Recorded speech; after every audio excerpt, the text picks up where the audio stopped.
All right, here we go. Good morning. Another Off the Lip radio show. Series being the Who's Who in Santa Cruz series, which today is not going to be in Santa Cruz. Today's Who's Who in Santa Clara, because my guest is Sue Ellenberg from, she's a supervisor, district supervisor in Santa Clara.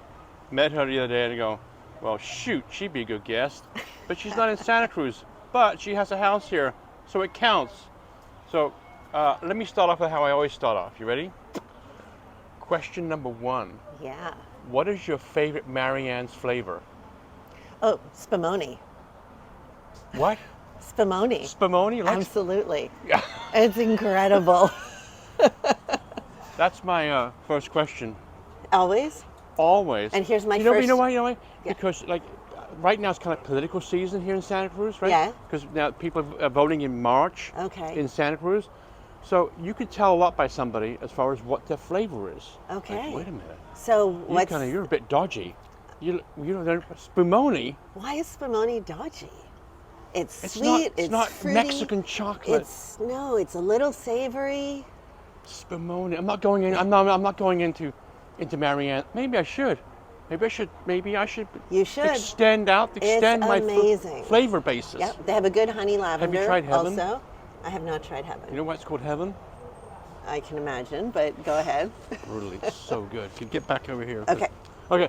So, but I got to just do a quick record setting. I am not Sue. I am never Sue. I am always and only Susan. It actually gives me a shiver, and I have no idea why. Mistake number one. We're going to edit it. Susan. That'll be it. I should do my homework better. That's all right. Okay, so. And now it won't happen again, so we're good. Where should we start talking about you're Santa Clara. How many supervisors are there over there? So, quick civics lesson. There are 58 counties in California. Yeah. Every single one of them has a board of supervisors. Yeah. 57 of them have 5 supervisors. One of them has 11 supervisors. Which is Santa Clara? Nope. No. San Francisco. Okay. Because it's a city and a county. But San Francisco is weird any way you look at it. Right. So there are 5 of us, 1.9 million people. Okay. We're an urban county. Yeah. Santa Cruz is a suburban county. But counties have some basic similarities across the state, regardless if it's Amador County that has like 2,000 people or LA with 11 million. Right. We all deal with public health. Yeah. We all have oversight over the criminal justice system. Yeah. We do the safety net Yep. services for people who are struggling. We're the safety net. So I was going to ask that. So mental health, homeless, right? Yep. Drug issue, just the whole thing is every county has that. Right. And the big word I've learned over the years, it's said by everybody, is solution. Well, I haven't, but yet I haven't personally. Maybe there is a solution. I haven't bumped into it yet. Solution is such a box word. You fix something and then it's done. And what we're talking about is hundreds, if not thousands of years of social conditions. So unless you fix poverty and fix illness, you're not talking about a solution to end something entirely. What you're looking at is creating better systems that will help manage these better, that will help people from falling into homelessness, that will provide very, very early upstream mental health care so that we don't have the crises down the line. But counties and state and federal government, for the most part, invest very far downstream. When things are already a disaster, we try to fix them. Is that the way we are at right now? This disaster stage? We are at the disaster stage with affordable housing, with homelessness, with capacity to care for people who are mentally ill, with building a workforce here in the most expensive place in the country. Santa Cruz? Or well, the Bay Area? I would say Greater Bay Area for sure. You know what? how do you feel about? I mean, how do you feel? How long have you been coming to Santa Cruz for? How long have you been coming over here? Well, I've been driving over the hill since I moved here in 1991 to bring my kids. It used to be a quaint little village. Yeah. And downtown Santa Cruz was very vibrant. People go down there. Now people don't go down there anymore, you know. And now they're building these 8 skyscrapers, you know. And are we just fitting those people with? Who are we filling those people with? And that village that people loved here for many, many years, it seems to be dissipating. It now almost looks like as you drive down to Santa Cruz, looks like Santa Clara. So, well, but San Jose, people came to also very much as a suburban bedroom community. In fact, the way San Jose has built up, it has a crazy jobs housing imbalance because people came for their yard and their big lot and their public schools and then would go somewhere else to work. Right. First of all, that's horrible for the tax base. And second of all, for the same reasons that they came here, more people want to be here. So it's inherently a little bit unfair to say, well, we're full. There's no more room at the inn. Our infrastructure can't take more. We don't have more land. To some extent it's true, but what I hear at least as often is we don't want to destroy the character of the neighborhood. Right. And I understand that. And what's happened... as we stand here, look what they're doing here in Aptos. I don't think it's ruining the character. It's definitely changing it. And what that means is that for folks that still really want that very big open space, they probably need to go more remote. Like people came across the country because Wisconsin was the West and it became too crowded, so people moved further west. Yeah. I don't think it's the place of pre-existing residents to say, we're good, nobody else can come here. Is affordable housing working in Santa Clara? So the affordable housing that exists is absolutely working. Is there enough of it? No. Right. Do we but have you don't have any room to, there's no room to go in Santa Clara. Of course there's room. There is? Yeah, there's room to go up. That's what I'm thinking. That's right. Yeah. You're going to go up. We're going to go up. But here you're going to have to go up. And people don't want up. Right. Because you lose that Santa Cruz surf town vibe type of thing. But now you also don't want people to experience homelessness. You also probably want, your son is already here, so you have hit the lottery on that. But people want their children to be able to afford homes here. And with the prices driven so far up, it's almost impossible. I think that's what the average age of Santa Cruz is getting older. The average age of people living here is getting older and older and older because the young people have to leave. Which is a huge shame. I haven't met anybody yet. I mean, I haven't met anybody who goes, I got an affordable house. Right. I'm living in an affordable. Oh, what a great deal. Right. I haven't heard of anybody that's gotten the great deal. No, and the average median incomes are so high too that what would make you pretty dang comfortable in most of the country still qualifies you for affordable housing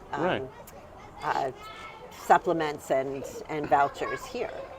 It's crazy. Vouchers. You talked about vouchers to me, and I've never heard of that personally. I'm not an expert. How's the voucher thing?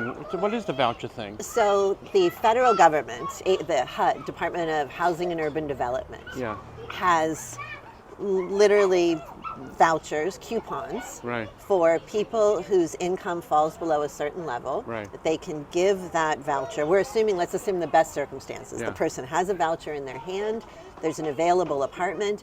They can go to that landlord and say, hey, I have a voucher. The federal government will pay my rent every single month. Will you take it? And I think about that now in the context of the pandemic, with all of the evictions we're facing now and people lost work. Imagine if all of those landlords had taken housing vouchers, they wouldn't have been out a penny. But it's so hard to get landlords to accept vouchers. In part because at the most basic level, there's some bias. There's also a fear of, oh my God, all of this paperwork. And fears that it'll be impossible to get somebody out, or once I take a voucher, it's forever.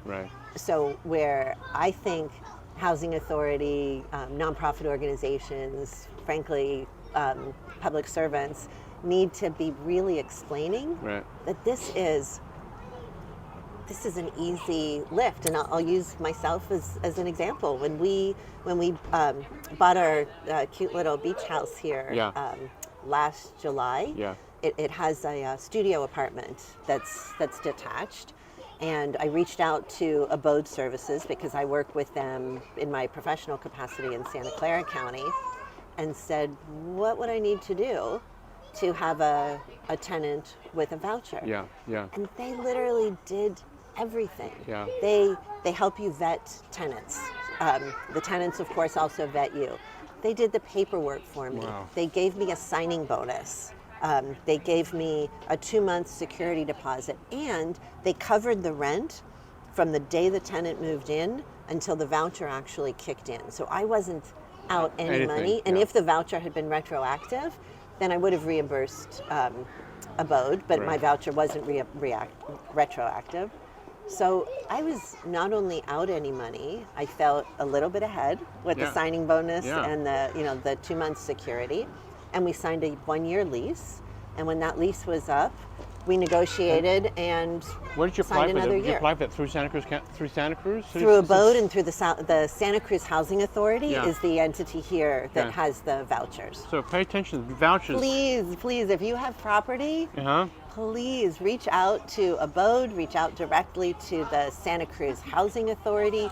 They can walk you through and make this so easy. Your county, Santa Clara, this county, Santa Cruz, is it very much similar?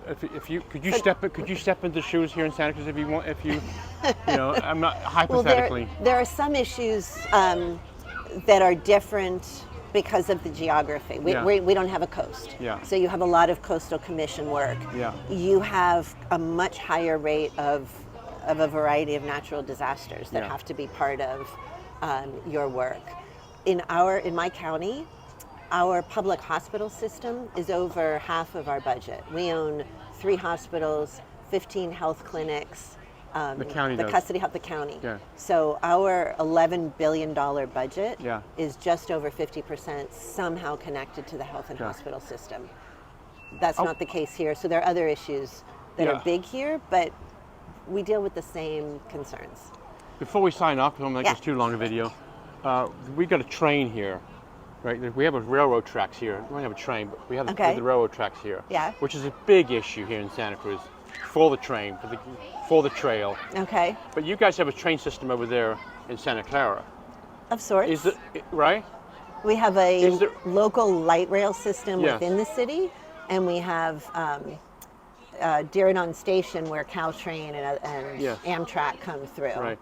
Is the ridership down has been extraordinarily down? Extraordinary. I mean, here people think this is going to be the savior for people getting around, avoiding the traffic here, was having the railway, which is, But I was reading about this a couple of years ago, I think, where the ridership is down in Santa Clara. Why aren't people getting on the train? Well, so in Santa Clara, in Santa Clara County, when I think about the ridership, the first piece that I think about actually is the bus system, the VTA. And ridership is down incredibly since the pandemic. And as ridership decreases and fare box recovery decreases, and I imagine it's true for trains too, they cut service. And when they cut service and it's less convenient, fewer people ride. So it's really a vicious cycle. And if we are serious about increasing the use of public transit, it has to be extraordinarily convenient, which means we have to make front-end investments to make sure that routes are frequent and convenient and it's clean and safe to get people used to it, and then down the line do you think the train system over there will die, or is it going to keep going? Or are you guys just pouring money into it? Well, the county is not directly responsible for any transit. The Valley Transportation Authority is separate, BART is separate, Caltrain. There are, I think, upwards of 15 or 20 different transit authorities in the Bay Area, but the county of Santa Clara doesn't operate them. Do you think train system will work here? I don't know enough about this community. Yeah. Anyway, it's a hot topic.